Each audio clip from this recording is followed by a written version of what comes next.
Hello and welcome to this video tutorial where we cover optimizing your Instagram photo to increase viewership. In this module, we're going to learn two main things, which are the technique of taking beautiful photos of an object or person and how to edit your Instagram photos with a photo editor app. Instagram is an online mobile photo sharing site where users can take pictures and share them either publicly or privately on the app. In April 2012, Facebook acquired Instagram for $1 billion US. Instagram then grew by 23% as a result. There are as many as 500 million active users every month as of June 2016, and it's not going to stop there. This would indicate that Instagram is here to stay for the long haul. As Instagram is a photo-driven sharing app, the strategy here is to get as many views on your uploads as possible, and this is done primarily through optimizing your photo. Normal and bland photos do not quite do it these days because everyone is doing it and audiences get desensitized. A normal bland photo could easily be ignored and overlooked just by scrolling through. Photos need to be taken creatively and have visual pop to cut through the noise created by other photos. This is achieved through photo optimization. So first, let's cover taking product photos. The most important part is to understand that photos are used to communicate your idea and your message, be it your brand message or your campaign message. For example, if your brand identity or the business that you're in represents fun, progress, and youthfulness, then you could consider posting photos of the beach, road trips, parties, and the like. Similar if your brand has the elements of authority, leadership, and poise. You should consider uploading photos of people in suits and ties, gala parties, wine, and other similar associations. The point is, you need to be sure of the three keywords that represent your brand or business to have these strategies and tactics work best for you. Now back to optimizing your photo. The first thing you need to take note of is the background. Find a nice and clean background for your product.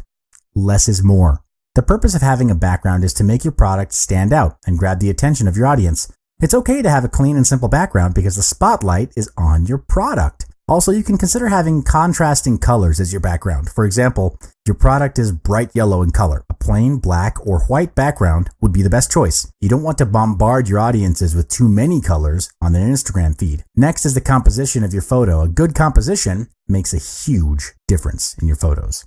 The first thing to take note of is the, quote, breathing space of your photo. Imagine if you walk into a storeroom that's small in size and packed with stuff. You'll definitely feel cramped as there's very little space for you to move around. A composition in a photo works much the same way. Leave sufficient, quote, breathing space in your photo so that your viewers get the message immediately unless cramped up photos are intended and may be part of your brand's expression. The way you place your product is important too. There are two ways that you can consider. Organized or casual. In organized, place your products in the middle of the frame to make it the focus point. You may also consider placing your camera on top of your product to create a top overview. This is primarily used as a product profile shot. It's clean, neat, and has a simple background. In casual, it's an extension of organized, where you place the product in its natural setting and how it's intended to be used. For example, a product like a bed sheet is taken in a room, set up just like how it's supposed to be used. The tricky part is you don't want to overdo it and make it look messy.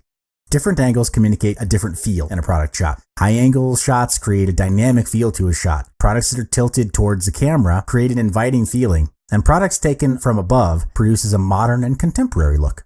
As a general rule of thumb, you can always use the, quote, rule of thirds for your photo composition. The rule of thirds is a technique derived from the use of early grid systems in composition. It divides a medium into three parts both vertically and horizontally, creating an invisible grid of 9 rectangles and 4 intersections.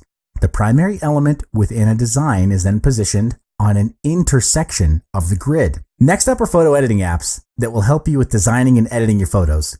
VSCO or VSCO is a favorite photo editing app. It contains hundreds of filters and settings that people are able to use to create a unique photo. There are 4 kinds of filters in VSCO with different settings that will bring your photo to the next level. First up is the analog filter named A4 in VSCO. This filter turns the color of your photo into a brown-like warm tone, giving it a vintage feel. Next is the mood filter called M3. This filter gives a hint of sepia tone to your photo and creates a nostalgic feel. It gives the illusion of your photos being captured from an old movie camera, and you can always adjust the setting to suit your objectives. If you're moving more towards a black or dark tone, this street etiquette filter, it pretty well does the job. It's called SE3 in VSCO, and it changes the photo into a darker shade, giving an intense feeling to your photo. The last filter that I'm going to introduce is called G3. It's a portrait filter. This filter gives a sunny, warm tone to your photo, and it's very suitable for outdoor photo shoots.